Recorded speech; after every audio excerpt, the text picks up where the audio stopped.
Nachdem ich im letzten Video über das größte Gegenargument von 90er Jahre Mercedes gesprochen habe, möchte ich in diesem Video darüber sprechen, warum das absolut tolle Autos sind, die man sich doch überlegen sollte zu kaufen. Weil es gibt viele Dinge, die toll an diesen Autos sind, und ich werde in diesem Video auf meine persönlichen Favoriten eingehen. Ich bin die letzten 2,5 Jahre und 45.000 Kilometer 210 gefahren, W210, S210, und ich werde euch heute ein bisschen über meine Erfahrungen berichten. Punkt Nummer 1, das ist der Sitz und der Fahrkomfort und vor allem der Sitzkomfort. Denn bei den 90er Jahre Mercedes, gerade bei 210 und 202, ist noch so überhaupt nichts auf sportlich ausgelegt. Und das heißt, es gibt keine unnötig harten Sitze, die einen brutalst einengen und man sich nicht mehr bewegen kann. Nein.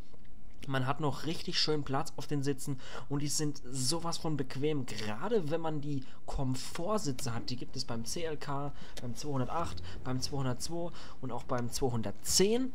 Das sind geniale Sitze, das sind quasi luftgepolsterte Sitze, die man auf- und abblasen kann, je nach orthopädischen Bedürfnissen, sagt Mercedes. Und diese Sitze sind der absolute Oberhammer. Ich hatte damals ein Auto mit diesen Sitzen und ich schwärme heute noch davon, wie bequem die waren. Da sind die Sitze von meinem 220, meine persönliche Meinung, die Sitze von meinem 220 sind nicht so geil wie die von meinem 210er mit dem Komfortsitzen. Wirklich, die sind abnormal gut. Grund Nummer 2 sind die Motoren. Hier am Beispiel gezeigt, wenn man mit meinem E430 mal durchbeschleunigt.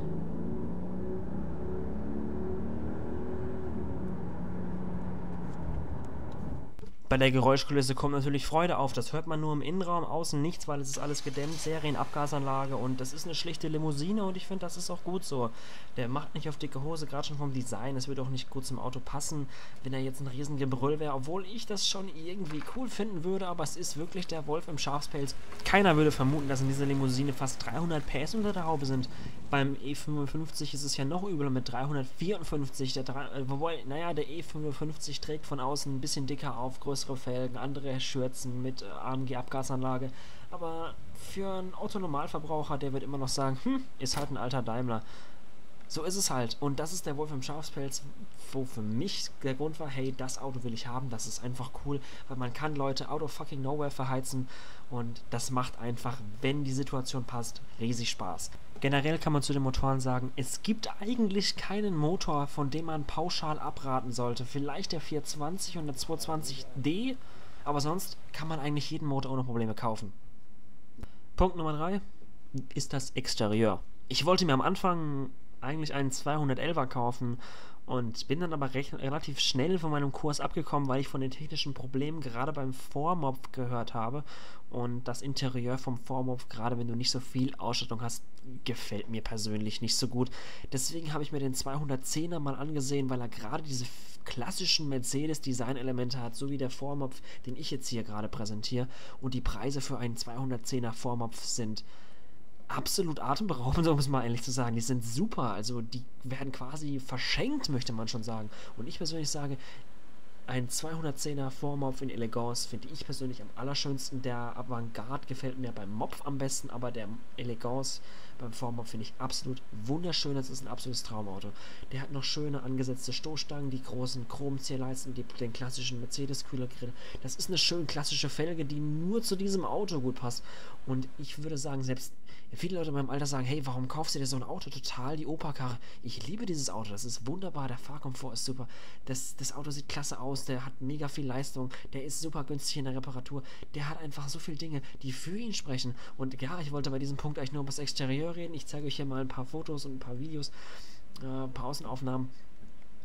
Finde ich persönlich ein absolutes Traumauto. Ihr könnt es ja mal selber auf euch wirken lassen. Punkt Nummer 4 ist, ein altes Auto zu besitzen und es zu warten und es zu pflegen. Das macht richtig Spaß. Mir persönlich ist das so wichtig, dass ich an meinem eigenen Auto noch was arbeiten kann. Ich will an meinem Auto arbeiten, deswegen habe ich mir auch einen 210er gekauft. Es gibt so viele Dinge, die man beim 210er noch so einfach machen kann. Und viele Leute scheitern schon daran an Luftfilterwechsel oder was weiß ich für einen Scheiß. Total easy, geht beim 210er. Und nur, wenn man nur die Luftfilter wechselt, ihr glaubt gar nicht, wie dermaßen eine Verbindung dann zu eurem Auto aufbaut, ohne jetzt irgendwie so wie Psycho rüberzukommen. Aber das macht einfach Spaß und wenn man sein Auto selbst wartet, ich habe so viele Sachen schon gemacht, ich habe Bremsbeläge getauscht, ich habe Bremsen getauscht, ich habe Filter getauscht, ich habe eine Ventildeckeldichtung getauscht, ich habe einen Keilriemen getauscht, ich habe eine Umlenkrolle getauscht, eine Spannrolle getauscht, Motorlager habe ich tauschen lassen, Getriebeölwechsel habe ich machen lassen, Getriebeölspülung, Koppelstangen habe ich tauschen lassen, Stabigummi habe ich tauschen lassen, Spritfilter, einen Benzinfilter habe ich getauscht.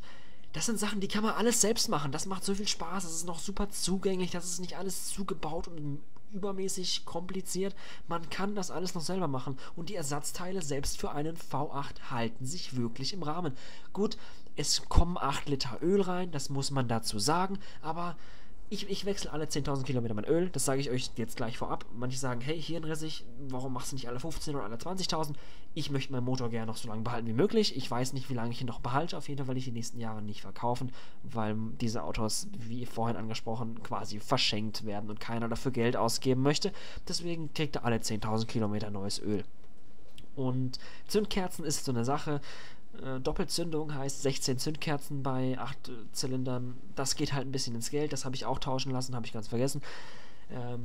Man kann es auch mal ein bisschen überstrapazieren. Bei mir waren die Zündkerzen tatsächlich 10 Jahre und 120.000 Kilometer drin. Der Wagen lief einwandfrei. Normalerweise muss man sie nach 80.000 tauschen und 5 Jahren oder 8 Jahren. Ich weiß es nicht. Auf jeden Fall, der Wagen kann sehr viel ab. Der ist technisch sehr robust und er vergibt einem sehr viel. Und wenn man ihn lange behalten möchte, diese vorsorglichen Maßnahmen ergreifen, wie Getriebespülung, viel Ölwechsel, immer schön warm fahren und sich generell gut um das Auto kümmern, er wird es euch danken. So ein 210er lässt sich in der Regel oder ein 202 lässt sich in der Regel nicht im Stich. Und das waren jetzt vorerst mal meine Punkte. Es gibt mit Sicherheit noch mehr, wenn ihr euch noch irgendwas einfallen habt lassen oder euch noch was eingefallen ist. Das war jetzt doofes Deutsch, aber okay. Falls ihr noch irgendwas habt, was euch gerade so einfällt, was ich nicht erwähnt habe, schreibt es mir in die Kommentare. Ich lese alle Kommentare durch und beantworte auch gerne Kommentare. Und schreibt mir einfach mal, wenn es Punkte gibt, wo ihr sagt, hey, da stimme ich dir nicht zu, das ist Bullshit. Schreibt in die Kommentare, wenn ihr sagt, hey, stimme ich dir zu. Klar, würde mich freuen, wenn ihr das Video bewertet und meinen Kanal abonniert. Und es werden in Zukunft mehr Videos über den 210er kommen und auch über den 220, den ich vorhin angesprochen habe. Und ich hoffe, euch hat es gefallen. Dann bis zum nächsten Mal.